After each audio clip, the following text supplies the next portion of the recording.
कोकणातील प्रत्येक अपडेट जाणून घेण्यासाठी आजच माझे कोकणच्या सोशल मीडिया प्लॅटफॉर्मला लाईक, फॉलो आणि सबस्क्राईब करा। जागतिक पर्यटन स्थळ म्हणून ओळख असलेल्या रायगड जिल्ह्यातील किहिम समुद्र किनाऱ्यावर आता अनधिकृत बांधकामांचं सावट गडद होत असल्याचं समोर आलं आहे। समुद्र किनाऱ्यालगत मोठ्या प्रमाणावर सुरू असलेल्या कथित बेकायदेशीर बांधकामांमुळे पर्यावरण आणि नैसर्गिक सौंदर्य धोक्यात आल्याचा आरोप स्थानिकांकडून केला जातोय। किहिम हे शांत, स्वच्छ आणि निसर्गरम्य पर्यटन स्थळ म्हणून प्रसिद्ध आहे। मात्र गेल्या काही वर्षात धनाढ्य व्यावसायिक, भांडवलदार आणि सेलिब्रिटींचा ओढा वाढल्यानंतर या ठिकाणी रिसॉर्ट, बंगले आणि व्यावसायिक प्रकल्प मोठ्या प्रमाणात उभे राहत असल्याचं दिसत आहे। येथील अनेक बांधकामे CRZ नियमांचे उल्लंघन करून होत असल्याचा आरोप ग्रामस्थ आणि किहिम ग्रामपंचायतचे सरपंच प्रसाद उर्फ पिंट्या गायकवाड यांनी केला। स्थानिकांच्या मते किनारपट्टीवरील अतिक्रमणे जैवविविधता धोक्यात आली असून नारळी, पोफळीच्या बागा, मोकळी किनारपट्टी आणि पर्यावरणीय समतोल बिघडत चालला। दुसरीकडे वाढत्या बांधकामांमुळे वाहतूक, पार्किंग आणि स्वच्छतेच्या समस्यांनाही पर्यटकांना सामोरे जावे लागत आहे। अनेक वेळा तक्रारी करूनही प्रशासनाकडून ठोस कारवाई होत नसल्याने नागरिकांमध्ये नाराजी वाढते। अनधिकृत बांधकामांना प्रशासनाचे अभय मिळत आहे का, असा सवालही स्थानिकांकडून उपस्थित केला जात आहे। दरम्यान सरपंच प्रसाद गायकवाड यांनी या प्रकरणाची तातडीने चौकशी करून दोषींवर कठोर कारवाई करण्याची मागणी केली असून किहिमचे नैसर्गिक सौंदर्य वाचवण्यासाठी प्रशासनाने वेळीच पावले उचलावीत असे आवाहन करण्यात आले आहे। नमस्कार, मी सरपंच प्रसाद सुप्रिया सुधीर गायकवाड, ग्रुप ग्रामपंचायत किहिम।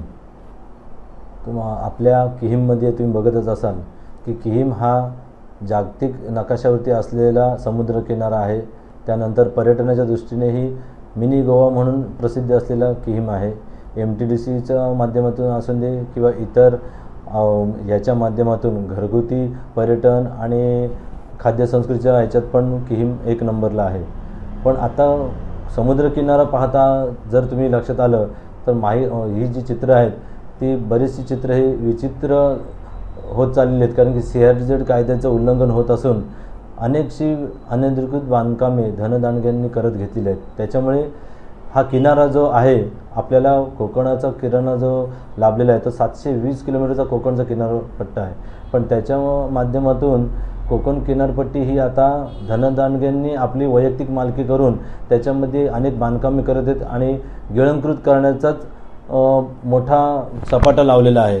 तुम्ही जर बघत असाल तर छोटी छोटी घरं आता बंगल्यांच्या स्वरूपात मोठी बांधकाम होऊन पूर्ण किनारा जो तो पर्यटकांसाठी खुला असायचा किंवा इतर तिथे क्रीडा क्षेत्रातल्या इतर सर्व बैलगाडी स्पर्धा किंवा इतर गोष्टी चालतात, पण ते चालत असताना ह्या किनाऱ्यावरती जे अतिक्रमण चालू झालेले आहेत धनदांडग्यांकडून, त्याच्यामुळे किनाऱ्यावरती आता लोकांना चालायला म्हणजे पर्यटक आपल्या ह्याला जातात, फिरायला जातात। त्यानंतर बरेचशी लोक जे आहेत ग्रामस्थ ते सुद्धा व्यवसायासाठी तिथे असतात, पण सगळ्यांना आता अडथळा निर्माण होत चालला आहे, कारण की समुद्र किनाऱ्यावरती पूर्णपणे अनधिकृत बांधकामाचं थैमान घातलेलं आहे आणि पूर्ण जागा गिळंकृत करत घेतलेली आहे। त्याच्यामुळे कुठेतरी प्रशासन कमी पडतंय, प्रशासनाचा पकड ही पूर्णपणे ढिली होत चाललेली आहे असं निदर्शनास आहे। प्रशासनाचं पूर्णपणे दुर्लक्ष आहे, प्रशासन यांना पाठीशी कुठेतरी घालते असं निदर्शनास येतं आहे,